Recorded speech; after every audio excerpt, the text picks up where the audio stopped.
ଯଶୋଦା ନିଜ ସ୍ୱାମୀ କି ପଚାରିଲେ କି କଣ ହେଲା, ଏତେ ଡରି ଯାଇଛ କାହିଁକି? ଆଲୋକ ବାବୁ କହିଲେ କି ଆଗ କବାଟ ବନ୍ଦ କରିଦିଅ କହୁଛି।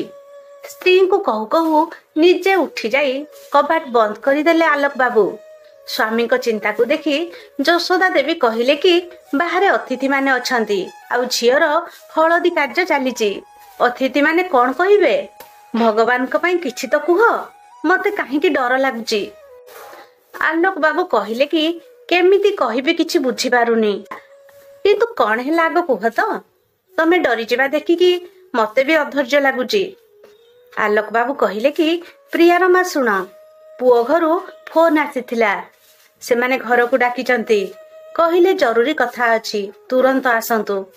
ମତେ ତ ଚାରିଦିଗ ଖାଲି ଅନ୍ଧାର ଦିଶୁଛି, ସେମାନେ ପ୍ରିୟାର ସତ ଜାଣି ଦେଇଛନ୍ତି ବୋଧେ। ଯଶୋଦା ଦେବୀ ଟିକେ ହଡବଡେଇ ଯାଇ କହିଲେ କି ପୁଣି ଆମେ କଣ କରିବା? ଆଲୋକ ବାବୁ କହିଲେ କି ତୁମେ ବ୍ୟସ୍ତ ହୁଅନି, ମୁଁ ମୋ ଝିଅର ଜୀବନରୁ ସେ ଅନ୍ଧକାରକୁ ହଟେଇକି ରହିବି। ବଦଳରେ ଯାହା ବି ମୂଲ୍ୟ ଦବାକୁ ପଡୁ ମୁଁ ଏବେ ବାହାରୁଛି, ତୁମେ ଏଠି ସବୁ ସମ୍ଭାଳି ନେବ।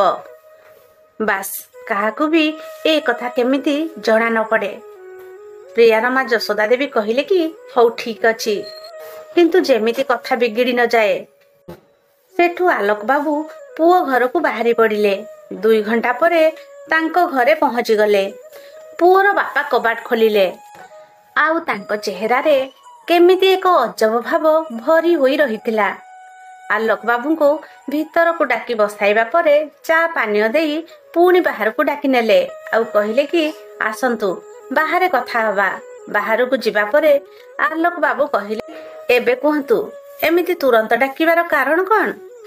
ସେଠୁ ରାଜୀବଙ୍କ ବାପା ତଥା ପ୍ରିୟାଙ୍କ ଭାବି ଶ୍ୱଶୁର କହିଲେ କି ଆମକୁ ପ୍ରିୟାର ସତ ଜଣା ପଡିଯାଇଛି, ଆଉ ଏହି ବିଷୟରେ ହିଁ କଥା ହେବାକୁ ଡାକିଛି। ତାଙ୍କ ମୁହଁରୁ ଏତିକି ଶୁଣି ଆଲୋକ ବାବୁ ବି ଟିକେ ଡରିଗଲେ। କହିଲେ କି କୁହନ୍ତୁ କଣ କହିବେ? ପ୍ରିୟାର ଆଗରୁ 2 ଥର ବାହାଘର ଭାଙ୍ଗି ଯାଇଛି, କେବଳ ଏହି କାରଣରୁ। ଠିକ କି ଭୁଲ କୁହନ୍ତୁ?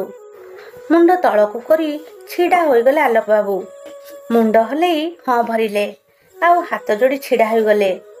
କେବଳ ଏତିକି କହିପାରିଲେ କି ପ୍ରିୟା ନିର୍ଦ୍ଦୋଷ, ଆଉ ଏତିକି କହି କାନ୍ଦି ପକାଇଲେ। କହିଲେ ସମୁଦି, ଆମ ଇଜ୍ଜତ ଏବେ ଆପଣଙ୍କ ହାତରେ। ପ୍ରିୟା ଏବେ ହଳଦୀ ଲଗେଇ ସାରିଛି, କାଲି ବାହାଘରକୁ ଅପେକ୍ଷା। ଘରେ କୁଣିଆ ଭର୍ତ୍ତି ହୋଇଗଲେଣି। ସେଠୁ ରାଜୀବଙ୍କ ବାପା କହିଲେ କି ସତ କହିଲେ ଆପଣ, ଆମେ ବି ମଜବୁତ।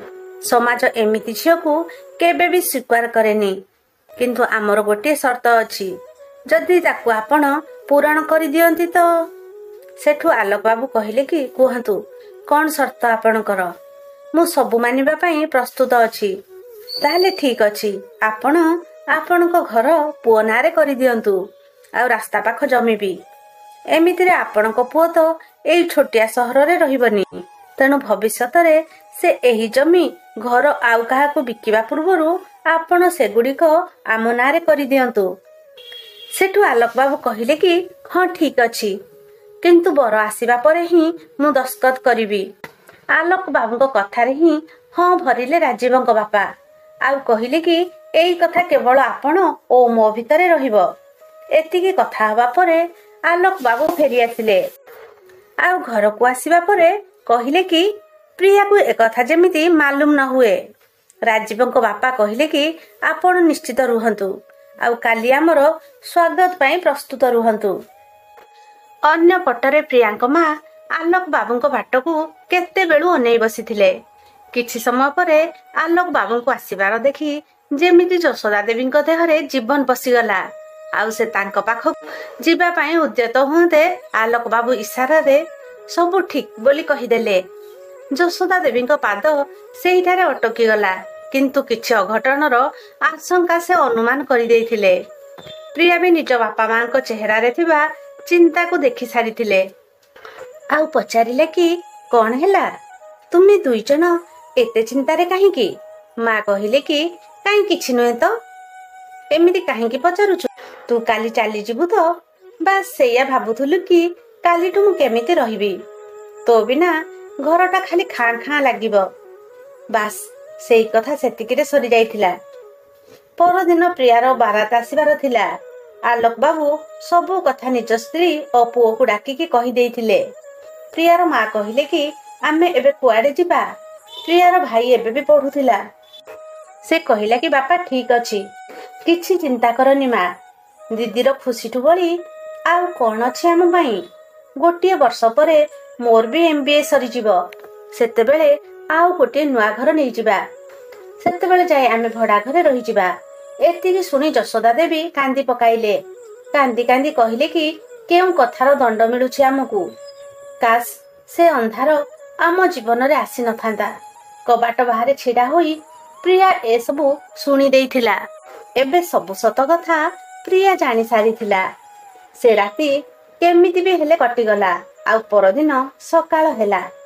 ସମସ୍ତେ ଅଧା ମନ ନେଇ କାମରେ ଲାଗିଥିଲେ। ସମୟ ଆସିଲା ଆଉ ବରଯାତ୍ରୀଙ୍କ ସହିତ ରାଜୀବ ଆସି ପହଞ୍ଚିଗଲେ। ଘର ଭିତରକୁ ଆସି ରାଜୀବଙ୍କ ବାପା ଆଲୋକ ବାବୁଙ୍କୁ ଡାକିଲେ। ଆଲୋକ ବାବୁ ଆସିବା ପରେ ସେ କହିଲେ କି ଯଦି କାମ ହୋଇଯାଇଛି ତ ଆଗକୁ ବଢିବା। ସେତିକି ବେଳେ ପଛରୁ ପ୍ରିୟାର ପାଟି ଶୁଭିଲା, ହଁ ଅଙ୍କଲ, କାମ ହୋଇଯାଇଛି। ବାହାରେ ପୋଲିସ ଛିଡା ହୋଇଛି। ଆପଣଙ୍କ ସ୍ୱାଗତ ପାଇଁ ହାତ କଡ଼ି ସହିତ ପୋଲିସ ଆପଣଙ୍କ ଅପେକ୍ଷା କରିଛି। ପ୍ରିୟାର ଏତିକି କଥା ଶୁଣି ରାଜୀବଙ୍କ ବାପାଙ୍କର ଯେମିତି ରାଗ ଆକାଶକୁ ଛୁଇଁଗଲା। ରାଗରେ ସେ କହିଲେ କି ତୋର ଏତେ ସାହସ କି ଆମର ଅସମ୍ମାନ କରିବୁ? ଚରିତ୍ରହୀନା ବୋଲି ତୋର 2 ଥର ବିବାହ ଭାଙ୍ଗି ଯାଇଛି। ତୋତେ କିଏ ବାହା ହବ? ଯିଏ ଆଗରୁ ନିଜର ଇଜ୍ଜତ ହରେଇ ସାରିଛି।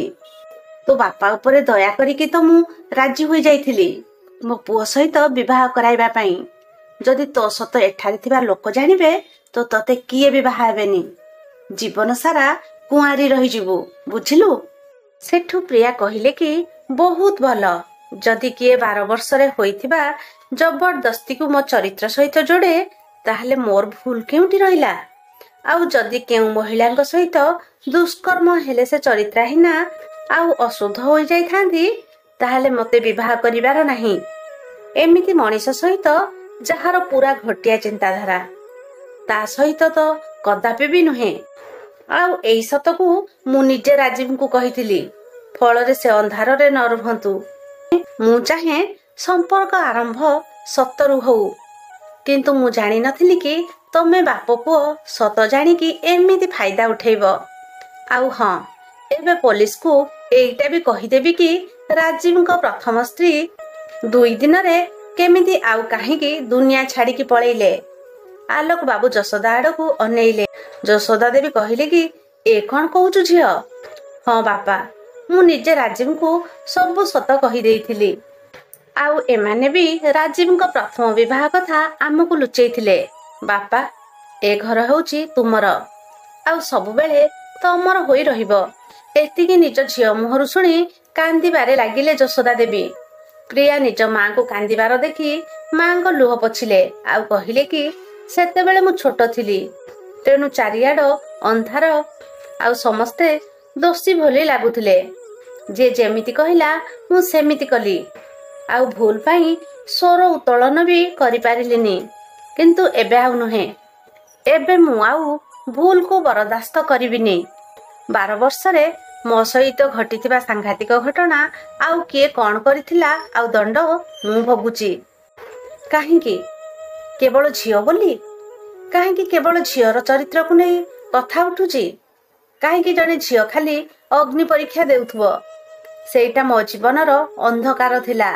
ଏବେ ଦୂରେଇ ଯାଇଛି। ଏବେ ମୁଁ ମୋ ଡର ଉପରେ ବିଜୟ ହାସଲ କରିସାରିଛି।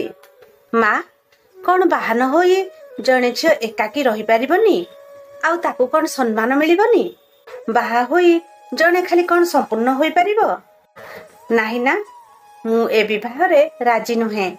ଯଦି ଭଗବାନ ମୋ ପାଇଁ କାହାକୁ ରଖିଛନ୍ତି ତାହେଲେ ସେ ନିଶ୍ଚୟ ଆସିବ। ଆଉ ବିନା ସର୍ତ୍ତରେ, ବିନା ଦ୍ୱନ୍ଦ୍ୱରେ, ବିନା ପ୍ରଶ୍ନରେ ମତେ ଗ୍ରହଣ କରିବ। ମୋର ଅତୀତର ଅଘଟଣକୁ ବି ଗ୍ରହଣ କରିବ। ତ କାହାଣୀଟି କେମିତି ଲାଗିଲା? ଆପଣ କଣ କହିବେ ପ୍ରିୟାର ଏମିତି ଦୃଢ ଆଉ ଦୁଃସାହସିକ ପଦକ୍ଷେପକୁ ନେଇ? ପ୍ରିୟା ଠିକ କରିଛି କି ନା? ପ୍ରିୟା ସହିତ ହୋଇଥିବା ବର୍ବର କାଣ୍ଡ ପାଇଁ ପ୍ରିୟା କାହିଁକି ଦାୟୀ ହେବ? କମେଣ୍ଟ ବକ୍ସରେ ନିଶ୍ଚୟ ଆପଣଙ୍କ ମତ ଦିଅନ୍ତୁ। वीडियो भल लगी लाइक शेयर करने सहित चैनल को सब्सक्राइब कर दियंतु। धन्यवाद। जय जगन्नाथ।